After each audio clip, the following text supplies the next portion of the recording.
আসসালামু আলাইকুম। আমন্ত্রণ জানাচ্ছি জাগো ফুটবলে। আপনাদের সাথে আছি আমি মমতাজ শাহিন রুম্পা। শুরুতেই জানিয়ে দিব আপডেটগুলো।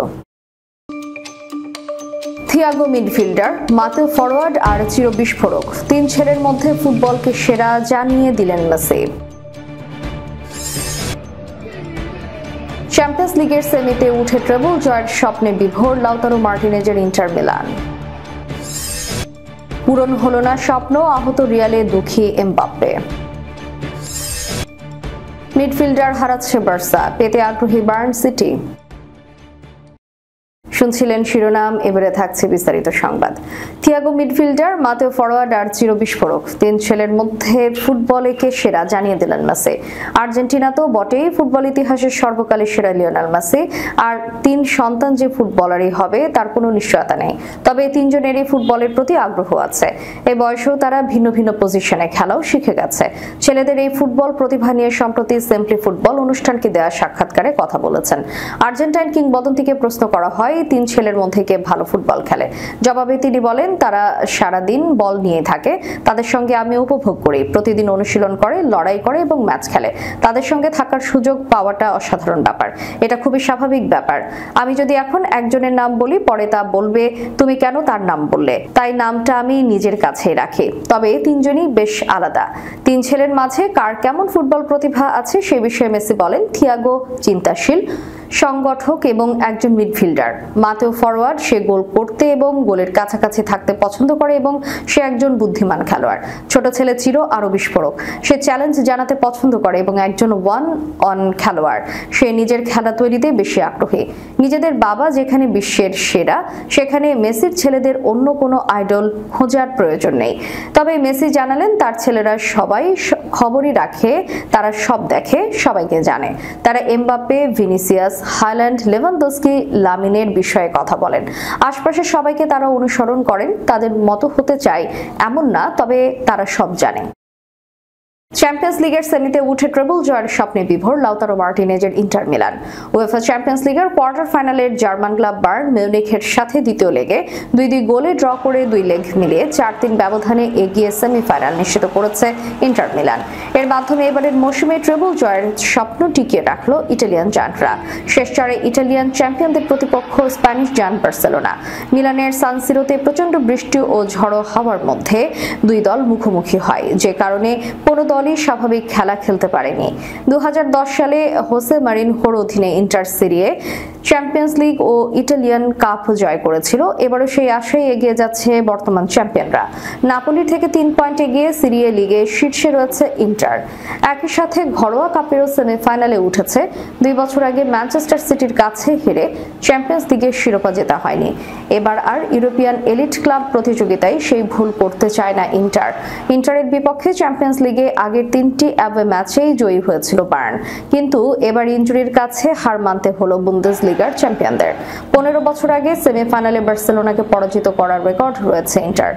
আগামী 6 মে সান সিরোতেই তার পুনরাবৃত্তি করতে চায় সিমোনে ইনজাগির দল। 52 মিনিটে ইংলিশ অধিনায়ক হ্যারি কেইনের গোলে 2 লেগ মিলিয়ে 2-2 গোলের সমতায় ফিরে বায়ার্ন। 58 মিনিটে ডিমার্কোর কর্নার থেকে লাউতারো মার্টিনেজের গোলে আবারও এগিয়ে যায় ইন্টার। 3 মিনিট পর আরও একটি কর্নার থেকে পাভার্ড তার সাবেক ক্লাবের বিপক্ষে গোল করলে পুরো সান সিরো উল্লাসে ফেটে পড়ে।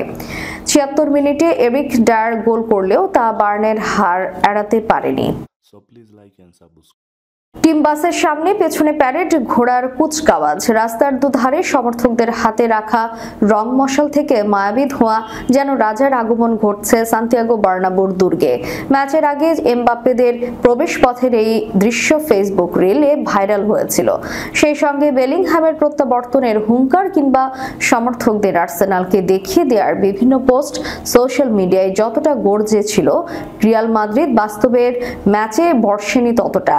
বরং ঘরের উঠোনে 80,000 দর্শকের সামনে আর্সেনালের কাছে 1-2 গোলে কঠিনভাবে আহত হয়েছে লা ব্লাঙ্কোসরা। 15 বারের চ্যাম্পিয়ন্স লিগ জয়ী স্প্যানিশ ক্লাবটি এবার আটকে গেল কোয়ার্টারে। সেখানে 2 লেগ মিলিয়ে 5-1 গোলের অগ্রগামিতায় ইংলিশ ক্লাব আর্সেনাল 16 বছর পর সেমিতে, যেখানে তাদের মোকাবিলা এখন প্যারিসের দল পিএসজির সঙ্গে। অথচ এই পিএসজি ছেড়ে ইউরোপের কিং হতে মাদ্রিদ এসেছিলেন ফরাসি তারকা কিলিয়ান এমবাপ্পে। রিয়াল মাদ্রিদে গেলেই শুধু চ্যাম্পিয়ন্স লিগ জয়ের ইচ্ছা পূরণ হবে এমন অন্ধ আকাঙ্ক্ষা তাড়া করেছিল তাকে। এই মুহূর্তে আহত রিয়ালে তাই সবচেয়ে দুঃখী এই মানুষটি। বুধবার রাতে আর্সেনালের বিপক্ষে অফসাইডের একটি গোলের মিথ্যা হুল্লোড় ছাড়া কিছুই করতে পারেননি তিনি। ব্রাজিলিয়ান যে তারকাকে নিয়ে ব্যালন ডি'অরের পুরস্কার বয়কট করেছিল রিয়াল, সেই ভিনিসিয়াস জুনিয়রই বা কতটা প্রত্যাশা পূরণ করতে পেরেছেন। 67 মিনিটে যে গোলটি তিনি করেছেন সেটাতে আর্সেনালের ডিফেন্ডারের স্পষ্ট ভুল ছিল। এমবাপ্পেকে ফাউল করার কারণে যে পেনাল্টি ভিএআর করে দিয়েছে বলে মাদ্রিদ সমর্থকরা অভিযোগ করেছে। এর বাইরে আর কটা সুযোগই বা তারা তৈরি করতে পেরেছে। পুরো ম্যাচে 60% বল পজিশনে রেখেও গোল মুখে শটস অন টার্গেট মাত্র 4টি, যেখানে 3 গোলের বোঝা কাঁধে নিয়ে ম্যাচে নামা ফরোয়ার্ডদের ডি বক্সের কাছাকাছি এসে আক্রমণ সারানোর কথা, সেখানে কিনা বেলিংহাম ভিনিরা ব্যক্তিগত নৈপুণ্যের চেষ্টা করে গেছেন। মিডফিল্ডে ভালভার্দে আর চুয়ামেনিকে এমন স্নায়ুক্ষয়ী ম্যাচের জন্য অনেকটাই অপ্রস্তুত মনে হয়েছে। তবে গোলরক্ষক কোর্তোয়া বার্নাব্যুর দুর্গ সামলানোর চেষ্টা করে গেছেন সবটুকু নিংড়ে দিয়ে। ম্যাচের 13 মিনিটে আর্সেনালের ইংলিশ ফরওয়ার্ড বুকাও সাকার দুর্বল পেনাল্টি রুখে দেন কোর্তোয়া, কিন্তু সেই সাকারেরই চিপ শটে গোল রিয়ালের এদিন প্রথম গোল হজম করতে হয়। সাকা বক্সে ঢোকার সময় একই লাইনে দাঁড়িয়েছিলেন রিয়ালের 4 ডিফেন্ডার। ম্যাচের অতিরিক্ত সময়ে হাল ছেড়ে দেওয়া রিয়ালের জালে দ্বিতীয় গোলটি করেন আর্সেনালের ব্রাজিলিয়ান ফরওয়ার্ড মার্তিনেল্লি। বার্সেলোনা এবার তাদের তরুণ প্রতিভা গিয়ে ফার্নান্দোজকে হারানোর ঝুঁকিতে পড়েছে। লা মাসিয়া তারকাকে দলে টানতে আগ্রহ দেখাচ্ছে বায়ার্ন মিউনিখ, ম্যানচেস্টার সিটি এবং বরুশিয়া ডর্টমুন্ড। এদিকে স্প্যানিশ পত্রিকা স্পোর্ট জানিয়েছে গিয়ে ফার্নান্দেজ বার্সেলোনার প্রথম দলে জায়গা করে নেওয়ার স্বপ্ন দেখছে। সে চায় ফার্মিন লোপেজের পথ অনুসরণ করতে। তবে যদি বার্সা অ্যাথলেটিক 4র্থ ডিভিশনে নেমে যায় বা সে যদি মূল দলে সুযোগ না পায়, তাহলে ফার্নান্দেজ ধরে অন্য কোনো ক্লাবে খেলতে বা অন্য কোনো ক্লাবে যাওয়ার সুযোগ খুঁজবে। গত বছর বার্সেলোনা গিয়ে ফার্নান্দেজের সঙ্গে প্রথম পেশাদার চুক্তি করেছিল। তাকে 2027 সাল পর্যন্ত ক্লাবের সঙ্গে বেঁধে রাখা হয়েছে। ইউরোপীয় সংবাদ মাধ্যমের খবর, বরুশিয়া ডর্টমুন্ড এবার 16 বছর বয়সী ফার্নান্দেজকে দলে ফেরানোর দৌড়ে নেমেছে। তবে ডর্টমুন্ড আগামী মৌসুমে ইউরোপিয়ান প্রতিযোগিতায় খেলতে পারবে কিনা তার উপর অনেক কিছু নির্ভর করবে। বার্সেলোনার এই প্রতিভাকে হারানোর ঝুঁকির প্রধান কারণ বার্সেলোনা বিয়ের 4র্থ বিভাগে নেমে যাওয়া। তার উপর Pedri, Gonzalez, Fermin Lopez, Frenkie de ইয়ং, দানি আলমো, গাভিদের ভিড়ে আসছে মৌসুমে বার্সার মূল দলে সুযোগ পাওয়ার সম্ভাবনা আরও খুব ক্ষীণ। Porto, Bayern Munich, Borussia Dortmund ও ম্যানচেস্টার সিটি গিয়েকে পেতে আগ্রহ প্রকাশ করেছে বলে জানাচ্ছে স্প্যানিশ সংবাদ মাধ্যম। শুধু গিয়েই নয়, টনি ফার্নান্দেজ, দানি রদ্রিগেজ সহ আরও একাধিক খেলোয়াড় দল ছাড়ার গুঞ্জন তৈরি হয়েছে, কারণ বার্সা বিয়ে 2য় বিভাগে নেমে যাওয়ায়। বার্সা বিয়ের দুরবস্থা হলেও মূল দল দারুণ একটা মৌসুম কাটানোর দুয়ারে দাঁড়িয়ে আছে। সেখানে ইন্টার মিলানের মুখোমুখি হবে দলটা। এর আগে তারা সামগ্রিক লড়াইয়ে বরুশিয়া ডর্টমুন্ডকে 5-3 ব্যবধানে হারিয়ে শেষ 4 নিশ্চিত করেছে। তার আগে শনিবার তারা লা লিগায় সেন্টার মুখোমুখি হয়েছে। স্প্যানিশ লিগের শীর্ষে আছে দলটা। এদিকে কোপা দেল রের ফাইনালে দলের জন্য অপেক্ষায় আছে রিয়াল মাদ্রিদ। শেষ করার পূর্বে সংবাদ শিরোনামগুলো জানিয়ে দিব আরো একবার। থিয়াগো মিডফিল্ডার, মাতেও ফরওয়ার্ড আর চিরবিস্ফোরক, 3 ছেলের মধ্যে ফুটবলকে সেরা জানিয়ে দিলেন মেসি।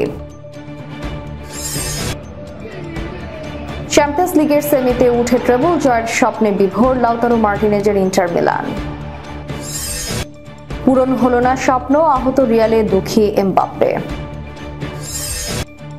মিডফিল্ডার হারাচ্ছে বার্সা, পেতে আগ্রহী বায়ার্ন সিটি। এতক্ষণ আমাদের সাথে থাকার জন্য ধন্যবাদ। আল্লাহ হাফেজ।